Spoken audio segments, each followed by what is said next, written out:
the success of the Ordinals protocol, which makes NFTs on Bitcoin possible, is having the ancillary effect of boosting other Bitcoin-focused Web3 efforts. The price of Stacks' native FTX token has doubled in 2 weeks as prominent crypto investment funds turn to tokens of the so-called Layer 2 companion chain for smart contracts focused on Bitcoin. Joining us now with more is Muneeb Ali. He's the co-founder of the Stacks project and CEO of Trust Machines, which aims to expand Bitcoin as a Web3 platform, and executive chair of Hero, developing a developer tooling company in the Stacks ecosystem. A lot of titles there, Muneeb, but great to have you on the show. So we're taking a look at Stacks. They're a top performer on the CoinDesk Market Index month to date and the third best performer year to date. Maybe you could give us a little insights onto why you believe that is. Yeah, so I think Stacks for me is like I am a co-creator of the project, but the creation is sort of like separate from the early team now, and it sort of like has a life of its own. On a day-to-day basis, I'm the CEO of Trust Machines. We raised $150 million last year to focus on building Bitcoin applications. We use Stacks as a tool, but we also use Lightning as a tool. We use DLCs. So we have a very broad kind of like mission of taking Bitcoin to 1 billion people and building the right Bitcoin applications. So in terms of Stacks, like it's a very decentralized ecosystems. There's a lot happening in it. I think a lot of energy that we are seeing from Ordinals, which are these Bitcoin L1 NFTs, is sort of like spilling over and are exciting all the builders in the Stacks ecosystem. We're shipping new features. We're sort of like giving the users what they want, and I think we're seeing a lot of excitement that way.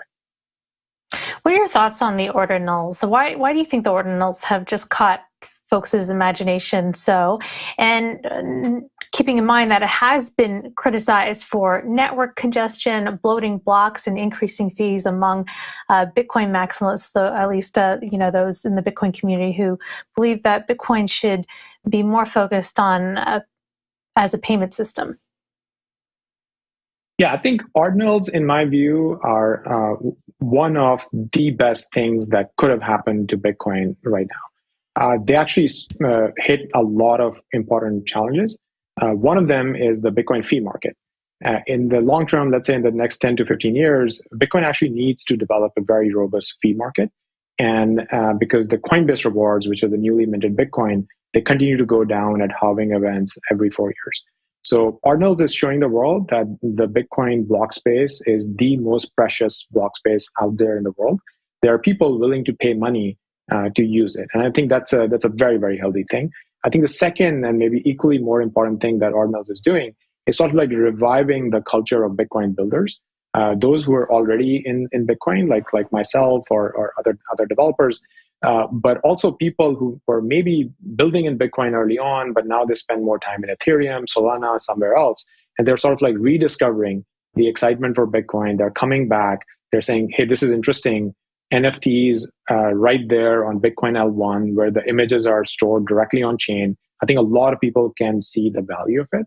It's like saying if you're a Beeple and you're creating a unique artwork and you put it literally on the Bitcoin chain, that means that this thing is going to live on as long as Bitcoin is going to live on.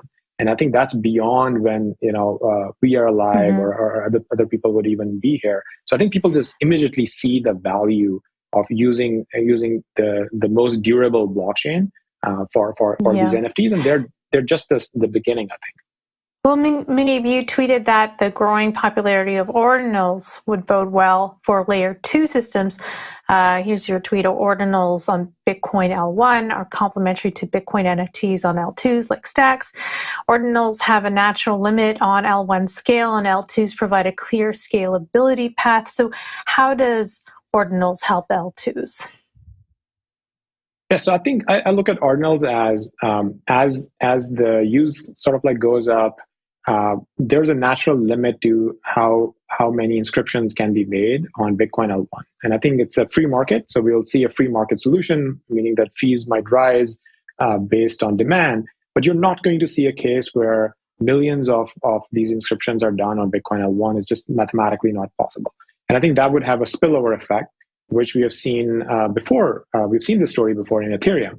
Most of the scalability in Ethereum is actually happening through L2s on Ethereum, which are a pretty competitive market already. And I think what Ordinals is doing is it is starting that spark that that ignites a lot of interest in these Bitcoin layers. And I think Stacks is one of them. There are other layers as well, like Lightning that's focused on payments. There's Liquid, there's RSK. And I think some builders might come in and they might build new layers. And I think all of that is actually extremely healthy for the Bitcoin ecosystem. If it can attract more talent, if it can attract more capital, where people come in and they're effectively building scalability solutions, but also new use cases around BTC.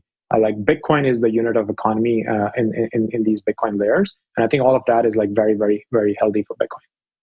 You know, Yuga Labs was saying this week that it's planning to release an NFT collection minted on the Bitcoin-based Ordinals protocol. They're behind CryptoPunks, as well as the Bored Apes NFT collections on Ethereum. And so Ordinals has been steadily growing in popularity since its launch last month. Do you think eventually those Ethereum projects will migrate over to Bitcoin?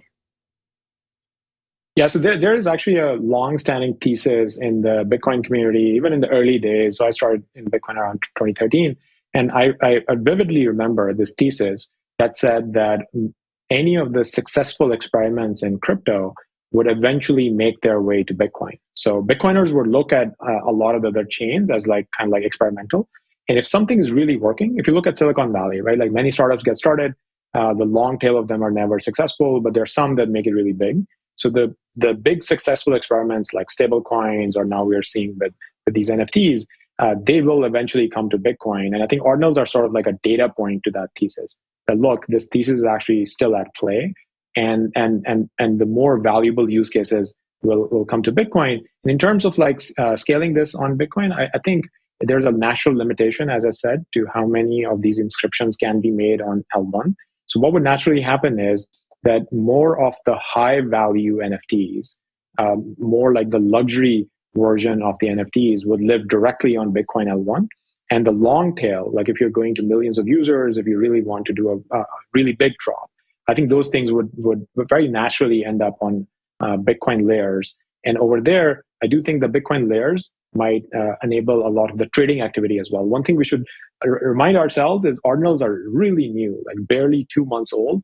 There isn't even like a full trading market that has been established that yet. People are using kind of like Excel sheets at this point to do some trading. The person that figures that out is going to be very wealthy. They can figure out how to aggregate all those Ordinals Bitcoin NFTs. All right, Muneeb, we got to end there, unfortunately, but thank you so much for joining us. That was Stacks co-founder, Trust Machine CEO, and Hero Chair, Muneeb Ali.